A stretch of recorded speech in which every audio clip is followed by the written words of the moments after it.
A moment when God really showed me about justice. There was this one time, I was in Rwanda actually. We were in Kigali and I was with the director of Youth for Christ in Rwanda.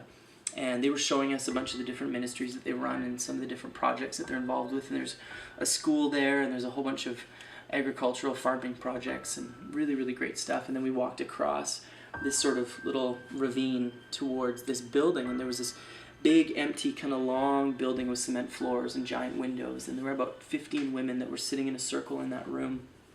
And we walked in. I wasn't really sure what we were doing there. And he said, I want to introduce you to this group. And he told us the name of the ministry. It's a ministry for women that are living with HIV/AIDS. And so we were introduced to them. And they went around the circle. And one after another, they just introduced themselves and told us their story. And many of them told us the story of how they got HIV/AIDS. And a lot of them, it was just these horrific stories of being raped during the genocide in Rwanda. And it was one of the more overwhelming moments of my life. And on top of that, we'd been traveling and didn't have a lot of sleep under our belts at the time, and wasn't feeling too great after being in Africa for a couple of days and still working through some jet lag. And so I was just really overwhelmed in the moment. And the director of Youth for Christ Rwanda, he said to us after these women had gone around and shared their stories and introduced themselves, he said, do you have any words of encouragement for these women? And I wanted to look at him and be like, are you kidding me? Like, what am I supposed to say that's going to encourage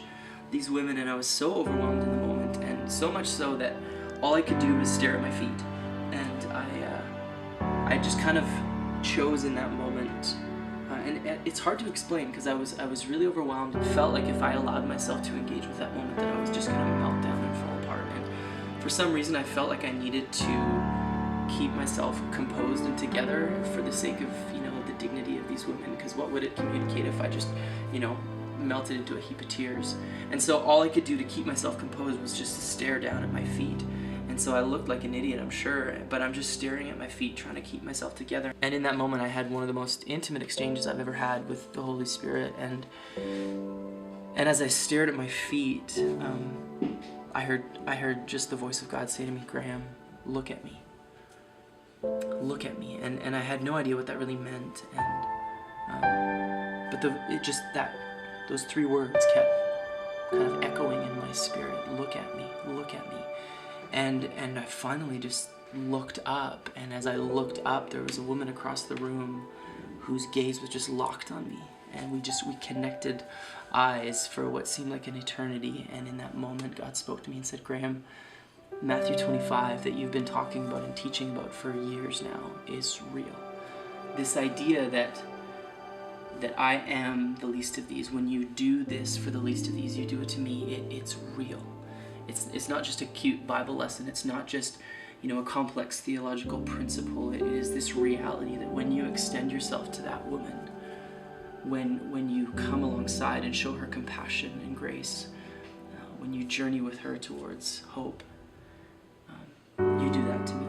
And that for me was one of the most profound moments of my life, and really where I think God through that experience gave me the ability, or really challenged me, I guess, to see him in the eyes of others, particularly to see him in the eyes of the poor. And now all of a sudden this started to make sense for me. This began to really connect and click, where that's why love is so important. That's why love is so critical. That's why loving other human beings is actually the evidence that we have a relationship with God, because humans are created in the image of God.